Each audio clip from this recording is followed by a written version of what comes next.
All right, everybody, we're going to get started. We have a really big show for you tonight. We have a really big show. Lots of fun things to do tonight. So we're going to start off, and we're honored to have Pam and Greg. They're going to do a musical experience for us again, which is awesome. Last time Greg played the flute, the flute, right? Mm-hmm. And there was a special name for it, which was awesome. And now they're both honoring us with their gift together. So let's have that experience, and then I will talk to you about what we're going to be doing tonight, okay? So thank you, and please, everyone give a nice warm welcome.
general meaning behind the phrases and words that you're saying? What is it?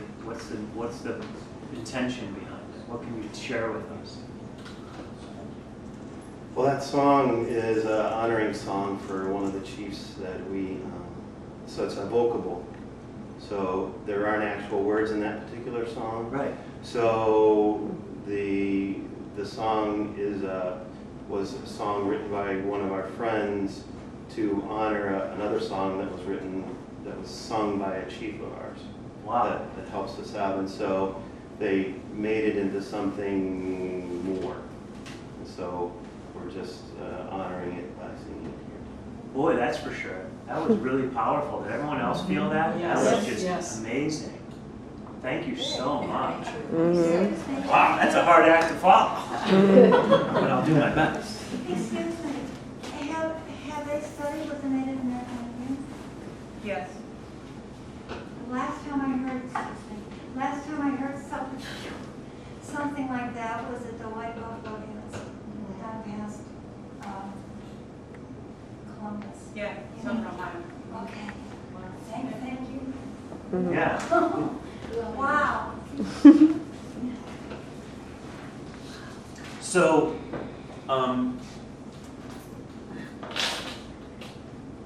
wow. That's a great buzz. Totally. That's a great buzz. I'm just gonna sit down and enjoy that.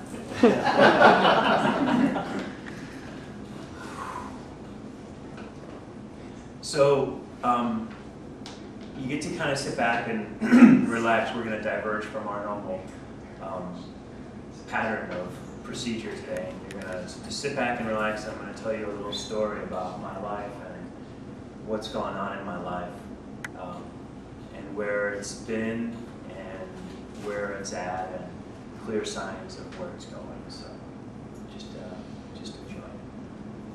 So. I posted something on Facebook, and I say this just so you all can appreciate it.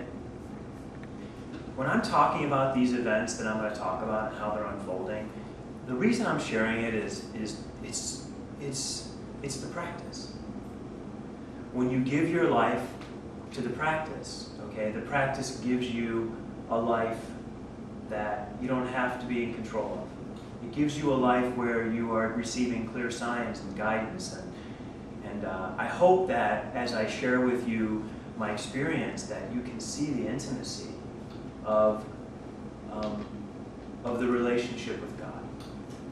That it's through my story, it's so obvious to you that this relationship exists, okay, and it doesn't exist for me. It exists. And I hope that you can take from this some wisdom and insight and just start to pay attention and realize that as you go deeper into your practice and surrender that, this is what your experience is going to be more and more like, okay? So as you all know, that I live my life by following visions. You know, I have these visions, and some of these visions are pretty grand, to say the least, okay? One of the visions that I had in the past was this vision that I was going to have a wellness center, and it was going to be an old hotel, and then this hotel ended up being that hotel that came into my life. But one thing you need to realize if you're going to embrace being visionary is that you can only see as far ahead as you're willing to be patient and wait. That if you're not committed to the practice and the eternity of it, you'll find yourself very frustrated and experiencing great degrees of impatience. So thank God I've been practicing a lot of patience. So back to where we're at. I have this vision, and I'm going out into these parks, okay? And I'm just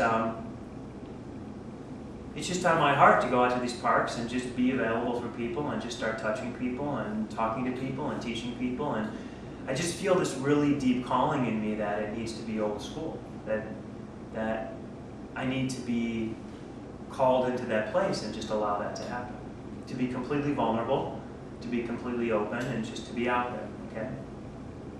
To be completely public. So I posted on Facebook that a while back I was out there and down in Old Public Square, and it was great. It was a very fulfilling experience. Okay, but it wasn't what the vision showed it to be. It was like a beginning of it. There was all I'm going to say is that I wasn't ready. I was ready to have that experience, but I wasn't ready. And what you realize many times in life is that what you want to be ready for, okay, what you want to be ready for, is not what you're ready for. You're ready for something when life tells you you're ready for it. Okay, so we fast forward from that one, which was probably a couple years ago, something like that, and then last summer, I was working with Good and Raw, and I was out there being called to take the food and the books and the message and really share it again. Okay, so I go out to California and I begin to share it there. Okay, and what I find out is in my experience in California. And again, I want you to realize when I talk about my experience, it's reflective. So the experience I found in California, on many levels, was the experience going on within me. Whether I wanted to face it or not, okay, is irrelevant. What you experience is what you really experience, okay? So I go to California and I walk around and I find that people are really preoccupied, okay? They're really busy, they're really preoccupied with being in California and making a living, and they're very, very busy, okay? And in hindsight, I can see the humor in this, okay? Because I'm out there, okay? I'm out there to do that. I'm out there to look into Good and Raw. I'm out there to get, so I'm out there preoccupied and busy. And what I'm finding is people in California are preoccupied and busy. Well, as I can see now, well, of course they are. I wasn't available, okay? Where I saw myself was not where I was available to be. So there was work that needed to be done. So as everybody, who knows the story knows that that was like in March or April, and it was clear by the end of the year that Good and Raw was just not meant to be in existence any longer. That it wasn't. Its life was coming to an end. All the signs of death were all around it. Okay, and the Good and Raw isn't the point of the talk. So I just want everyone to know that it was very clear that my calling was no longer to be involved in that situation. So I dissolved and resolved that business in a wonderful way, and it's in a great place. And the funny part is that we're actually, I sold 3 of the best recipes to Greenfield Farms, which is an amazing Amish co-op. We see some of their products in Heinen's. Well, they bought 3 of the recipes, and they're actually making the kale chips, and we're actually going to be getting the kale chips back. Yeah, isn't that amazing? We're going to get the kale chips back in the office, okay? And all I have to do is buy them and sell them, and it's going to be funny because since I sold the company, I'm actually going to probably sell the kale chips and make money for the first time ever because I don't have the company. So you have to give it away to actually get something. So in any case, so that happens, and we're going to be getting the kale chips, which is great because the whole reason I love that company to begin with is I just love the food. The food was just amazing. So we're going to get the kale chips back. Hilarious. So anyway, I committed that when I closed Good and Raw that I really needed to go. That what I was really being called to do is I was letting myself be distracted. I really needed to focus further on my practice. And that I received wonderful information from people that knew me as I was going through that, and just very loving, honest comments about, Keith, your work is, what you do every day is so much bigger than food. Your message is so much bigger. Hey, wow, what a great surprise. Oh, wow.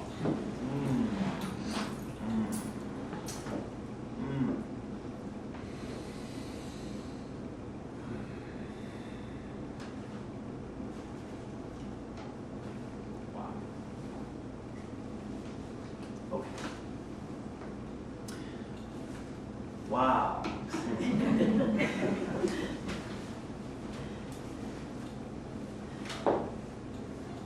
So, I'll come back. That's another great buzz. I love you so much.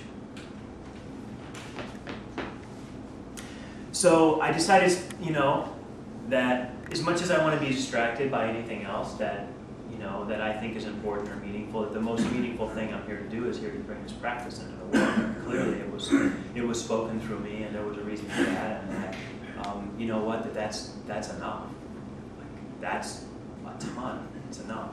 So I gave myself to really go within myself and focus more on my practice of the practice, and decided, you know what? I'm really going to give myself to it in every way and that's when I started teaching the classes. Okay, and just the size of miracles and transformations made it obvious that was the right surrender. I was allowing myself to do, what I was meant to do. So, at the end of that, it was about fall as I was closing it down, and Mary Lou and I spent a day together. And so I had gone out to the park, in Cleveland now. I'm thinking, all right, it was California. Okay, so now I'm in Cleveland. So I packed up my food again in Cleveland. This is like the fall. I pack up my food, my books, everything I want to give to people. I'm running down in the park on Sunday morning, and the park is full of people. You remember this story? Yes. Okay. It's full of people. People playing volleyball, people doing yoga. I'm like, this is great. I'm going to finish my run, go back, get my stuff. I'm all packed up. Today's the day. Okay? This is it. I get done, I get in the car, I go back to the park, I get there, there's nobody there. Nobody there. Beautiful day. I'm like, where'd everybody go? I'm like getting it. I'm like, all right, whatever. Now it must not be the time, all right? So fine. But there's something in me that still is like pushing, just pushing a little bit. I'm like, okay. So then, it was like a couple weeks after that, and Mary Lou and I got together, and we went down to oh my gosh. It's just, Downtown. yeah, but what was the deli we went to? What's it called? I forgot. Slime Island? No. Well, we ate at Stone Man. No, but we went to get a bunch of stuff at that, what's it called? Oh my gosh. Oh, you guys bunch of Galucci's. Galucci's! Oh my gosh, we go to Galucci's. So we go to Galucci's. Yeah, we go to, on the way down to Galucci's, I said, I printed out some sheets because I'm like, I'm like, the couple times I went downtown to do this, or when I was in California, like I felt, and I did it a couple times, okay? And I felt something in me, like I went to do it, and there was an uncomfortable feeling, all right? But I don't let that uncomfortable feeling stop me, okay? But even as I tried to push through it, it was like I couldn't get through it, which told me it's just not right. It shouldn't be that much. So then we go downtown again, and I print out these things, which you're going to see they're a part of the show tonight. I print out these things, and I go, you know what? Let's just drive by, and we'll see if there's, because I told her about the trip to Edgewater Beach when everyone disappeared, and she's like, well, there's nothing you can say about that. So we go down and we drive by this park. It's this park that I saw myself working at, okay? I visited the park. It was a good vibe. I go by, and as we go by, it starts to rain. And there's really nobody there again. Because I was going to be the camera Because person. she was going to be the camera person. She was going to be my co-pilot. Right. Okay. So I look at her, she looks at me, we're like, well, this isn't meant to be. It's raining, and it's clearly we're not getting the right signs. So we ended up having a great day, which was a lot of fun.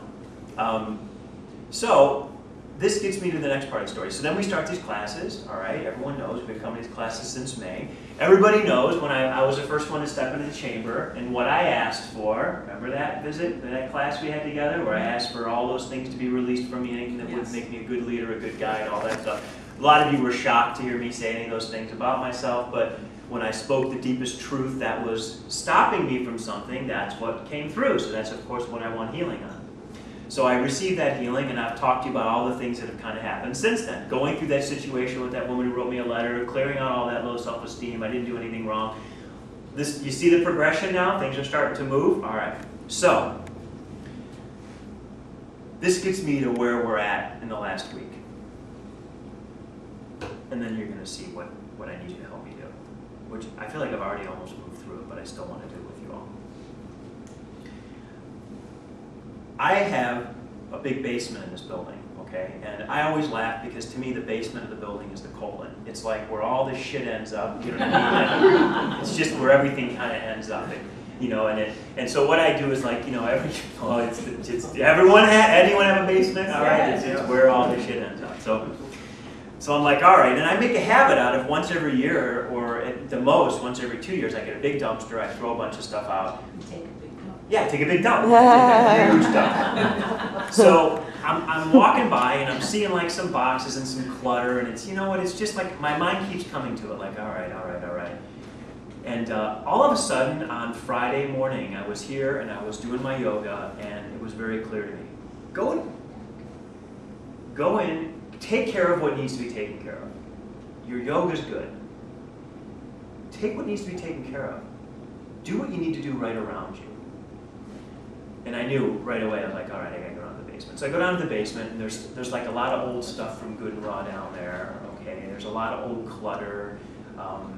There's just some garbage. There's like, I know there's some things I need to go through that I want to look at that are going to bring up like past stuff, and you know, and I'm like, yeah, all right, this is it. So I take on this project. So for 2 hours every morning on Friday, Saturday, and Sunday, I start completely organizing the basement.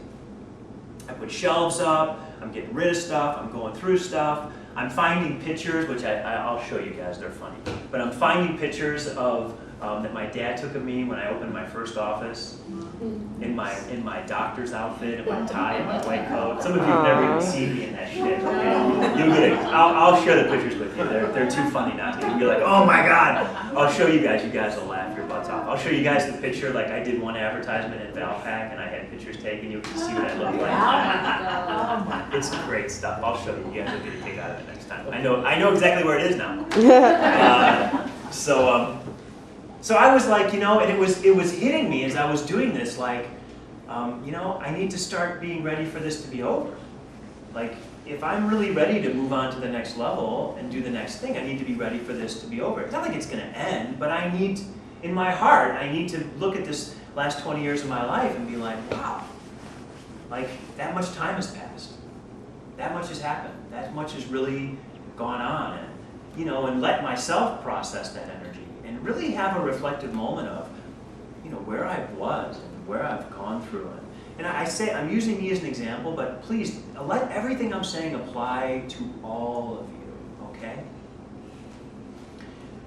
So I did all that, and I'm cleaning out this stuff, okay, back in this corner, and I'm just about done getting a lot of stuff organized, and I come across something, okay? And this is what I come across.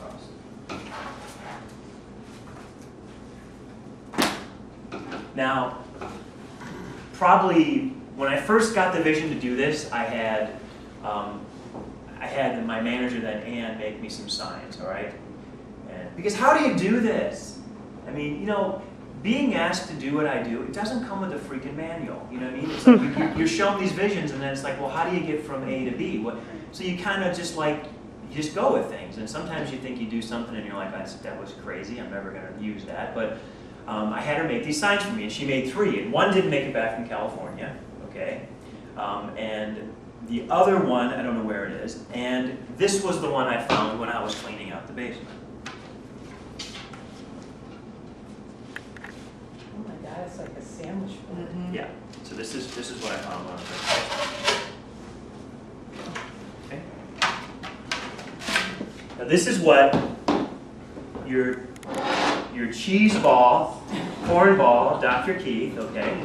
This is what I wanted to put on my sign, because this is what was on my heart, okay? What it says, my name is Dr. Keith Jordan, allow me to touch your heart and I'll give you a gift. Okay, that was just as simple as I could put it, okay? Now, when I made it, okay, I knew the word gift was going to be gift, okay, by touching their heart, but I was also looking at it as I'm going to give them a gift, because I like to give people things, it's fun. So this is what I find. So here, as I walk away from it and say, I have to go within, that truly the work I need to do is within myself. I need to organize my space, I need to practice the craft, I need to go through deeper work and surrender. I need to let God take me to a place where I'm truly ready to fulfill the vision that God has for whatever I am. That this is all God fulfilling a vision within God. This isn't Keith having a vision and fulfilling it. This is God's vision happening, okay? And you can't make it happen. You can't want it to happen. You have to just practice the practice and allow it to happen. So I came across the sign, and I came across the pieces of paper that I want to give you all.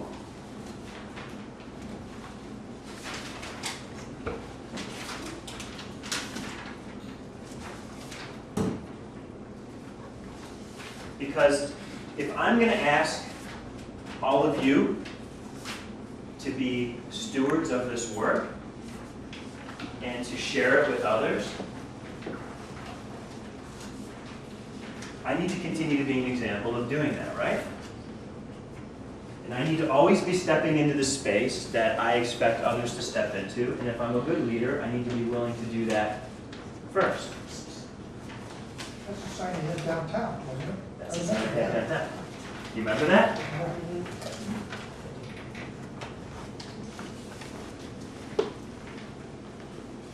And you're going to understand why I'm doing this. It's going to become obvious to you.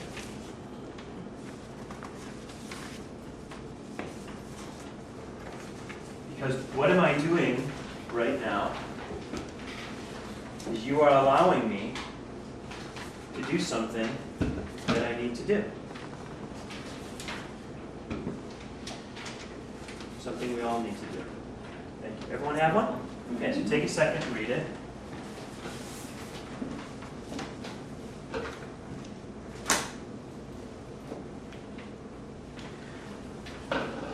So as crazy as it might have sounded to me at one point, my goal was to go into a park where people are gathered, put up my sign, walk around, give pieces of paper out to people, and then just sit and wait. And have that experiment, okay? Now, that doesn't seem like, I mean, you wouldn't think that there's any, well, why would you be, that doesn't seem like anything bad, right? That doesn't seem like you're doing anything wrong. You're just, I mean, how could anyone really be that upset about it? How can anyone be that put off by it, okay? But can you see as I share my thoughts with you that would run through my head at times when I was going to do it before? Can you see why I needed to get that letter? Can you see why I needed to get that letter? Can you see why I needed to go through those experiences? Can you see how they weren't meant to do anything but bring about further transformation and change, so that when I sat in front of you all and did this, I don't have any of those feelings inside of me? And that when I sit in front of all of you and do this, I know for a fact that it's not going to be any different when I do it in front of the other people. Because what's the difference between you and them? Nothing. Nothing at all. There's no resistance to it at all. Well, you have to be willing, okay, to go through the process that life asks you to go through. You have to be willing to stay committed to the practice, all right? You have to be willing to say, I just needed more practice. And what I realized when I came across that sign, okay, literally, I mean, you can't, I'm not trying to make puns, okay? When I came across that sign, because I was willing to clean up the basement, because I was willing to go through the shit, because I was willing to let go of things, because I was willing to begin to part with what my last life was and what my new life may be, even though it's greatly unknown to me. Because I was willing to go through that level of physical conscious incarnation and be like, you know what?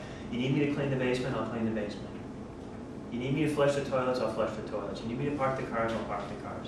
You need me to love somebody who's very difficult, I'll love them. You need me to not take anything personally, I won't take anything personally. You need me to teach classes every week, I'll teach classes every week.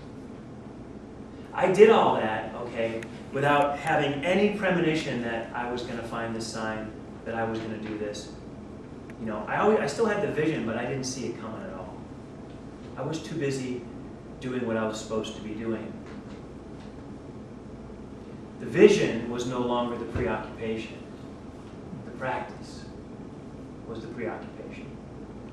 The chopping of wood and carrying water. The doing of things that sometimes seemed monotonous, didn't have big purpose, didn't seem to have big glamorous meaning in them, okay? But unbeknownst to me, they were the simple things that I needed to practice doing to prepare me to do something far grander. But you are never prepared to do anything grand unless you're willing to do something incredibly simple. The foundation of true enlightenment is simplicity, commitment to simplicity and order. Are you committed to do the simple things day in and day out that don't seem to really be doing anything, okay, but are really what is doing everything? Are you committed to doing that which is for the most part invisible, okay? And my practice of invisibleness was literally what prepared me for my practice of visibility. Unless you're willing to do the things that no one sees, you'll never be ready to do the things that many will see. Now, I know enough to know this, and I think all of you who have come to see me or have had experiences in this room, I think all of you know what miracles God's capable of doing and the changes that are able to happen. Okay? I know I've witnessed them for 20 years. I always knew that when it was the right time and when God called me to that place and when God brought me those people in that public place with the way the world is now, when those miracles that God wanted to happen happened in the place that they were meant to happen, I knew that they would create change. That what we come to experience as normal in this building, people will see as way out. But it'll be normal people having that experience. So all of you, okay, need to take, a wonderful sense of accomplishment in what's happening. These classes, holding myself accountable to these classes every week, holding myself accountable to the practice in my own life that I feel gives me the best ability to be a part of these classes and lead these classes. It's intangible. Without all of your commitment to practice with me, okay, I wouldn't be where I am. I wouldn't be anything without all of it. Nothing. Because if I didn't have, I say that at the end of every class, you guys have noticed it, okay? If you weren't here, there'd be no purpose for me to be here. So, I may be tired at times, but your problems and your issues are never a burden for me, okay? The things you bring in for me to help you with, they're all an opportunity and pleasure for me to practice my practice with you all. And for me to finally come across the sign and realize that, it's time. It's time. Not because I said so, but because I am said so. And knowing that, there's nothing in me that feels that. There's nothing in me that feels any anxiety or tension or stress around it anymore. Because I'm not making myself do something that I'm not ready to do. I'm letting myself become something that I'm ready to become. And that's, to me, that's the beauty of the practice. When you give yourself to it, you know that what you're becoming is what you're meant to become. You know that what you're letting go is what you're let to let go. And it all starts to become obvious through situations you experience, conversations you have, cleaning projects that lead to things. It's just amazing. And it's time for me to take that next step and share it publicly with the world. Okay? We're doing it publicly in this arena, but it's time for me to take that next step. And I want you all to know that, one, if I'm aware of when it's going to happen, okay, I'm going to let you all know so that any of you who want to come, you can come, and all your support would be really appreciated, okay? Because, it's a little scary to do something like that because you really don't know how it's going to affect your life. You just don't. It could do nothing, okay? Chances are it won't. But you don't really know what it's going to do. So anytime, this is about family, anytime you go through something like that, it's always great to have people that love you and believe in you around you. And so my hope is that I'm not going to dismiss that support from all of you. I'm not trying to go it alone. It hasn't been about me going it alone for a long time. So I have a group of people around me, I'm going to let you know. And even if you're not able to be there with me physically, I know you're going to be there with me in spirit, and I'm going to draw strength from you and courage from you. And you're going to know that your intention to love me and accept me and allow me to be who I am is a big part of why I'm in that situation. It just wouldn't have happened without everybody. Okay? And that took 20 years of being with people. So I need you to understand that we have to be patient with the practice. We have to be patient with what we do. We have to just, I try and be an example of what commitment to the practice yields and what it's about. I just try and be the best example I can of it, so that when you have weak moments, or you have impatience, or you have doubts, you can look at me, as your brother, as your friend, as an example, and say, you know what, he's stuck with it.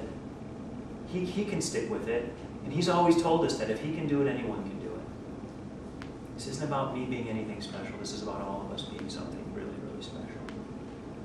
So as I take this next step out, and I hand these pieces of paper out, and I put this sign up, and I put my heart and the gift that God's given me on full display.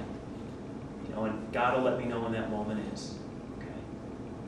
I just want to thank you all for being there for me, and for supporting me, and for supporting the center, and for loving me.